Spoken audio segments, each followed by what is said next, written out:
hey, exile, the more things change, the more they stay the same. Shalom, Kol Haloim Le'Yahweh, B'Hashem Yahushai, B'Hashem Ekar Kodash. Double honor to the head elders, apostles, bishops, the great millstone. Shalom to you, Akim, throughout the world. And sincerity and truth, man. It's your brother Yarzan. Just wanted to do a quick little impromptu while I had the chance. All right, and just wanted to continually, go into, what you see on the screen.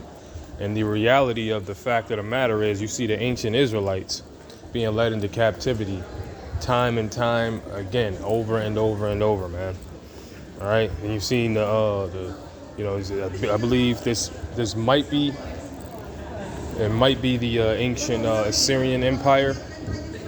All right, it's a relic from the ancient Assyrian Empire at the top, and then there's the transatlantic slave trade, and then you got the American prison system penitentiary. And nonetheless, not only the penitentiary and whatnot is form of being enslaved, but America itself, the whole system is set up for Jake to be enslaved, man.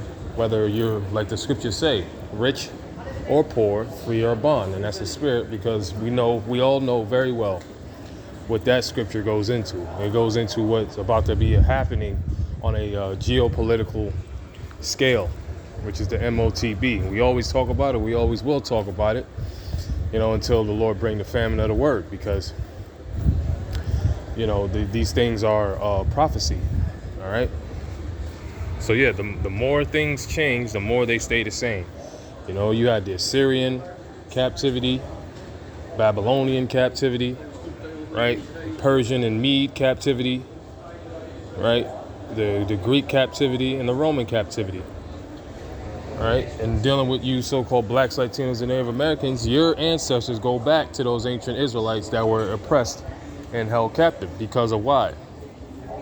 Because of your rebellion. The brother Bakwara Maf just did a beautiful lesson on the rebellion of Israel, you so-called blacks, Latinos, and Native Americans, and more so in this damn society that we living in, man. Let me get a scripture, right?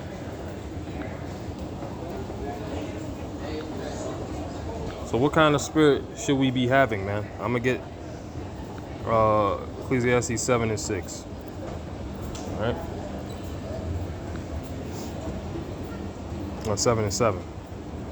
Surely oppression maketh a wise man mad, right? And who are the wise men, man? All right, the prophets, the great men of our ancestors, our forefathers, Abraham, Isaac, Jacob, the 12 tribes of Israel, the fathers, the progenitors of the tribes, and the different various men that came out of the chosen lineage, okay? You know what I'm saying?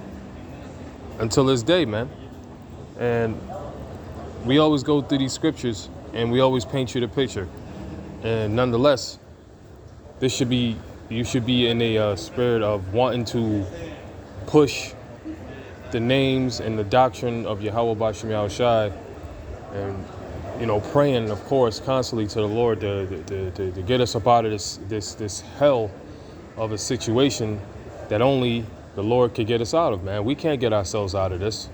No matter how much black excellence you try to, push off out there, or how much, no matter how much, all of these vain little movements that Jake have going, thinking they're doing something in this society, that ain't getting you nowhere, but further under the oppressive hand of this goddamn Edomite, man. Why? Because he's the one that got the power. The Most High gave him the power. You're not going to get a one-up on this damn Edomite in his kingdom. All right? This is his world for now. The Most High is bringing him down. But you know what I'm saying? That's our mind should be focused on getting up out of here, man. All right? Because this place is just waxing worse and worse.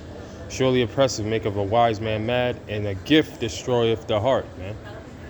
Yeah, and you Jakes, that's what niggas is looking for. Niggas is looking for gifts, man. They're not looking to be liberated from out of this situation. You know, being constantly, you know, under the thumb of this goddamn devil. Niggas is looking for gifts, man. They looking to be comfortable. They looking to, you know, to try to, you know, flex, you know, in the eyes of their own enemies, man. Yeah, it's just madness, man.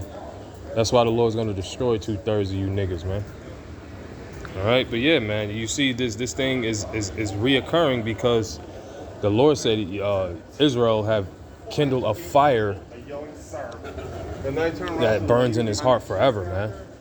You know what I'm saying? The constant going into captivity under our enemies, man, is going to continue to happen, all right, until the Lord deliver his elect. You know what I mean? Because obviously a majority of the so-called blacks, Latinos, Native Americans, and those that are scattered and descended from them throughout the earth, the majority of them ain't crying out to the Lord. They're looking for gifts. You know, they're looking for gifts. They're doing wickedness, and they're having pleasure in doing wickedness. They're just through. All right. So yeah, man. The more things change, the more they stay the same, and it's a recurring, insane, ridiculous cycle that Yahweh B'Shem Yahushua is going to break, man, with the elect. But the rest of them, they're just going to have to be through in the most devastating way, and rightfully so, man. All right. Beginning with Esau, Edom, the other nations, and the enemies of Israel, man. 2/3, man. Shalom.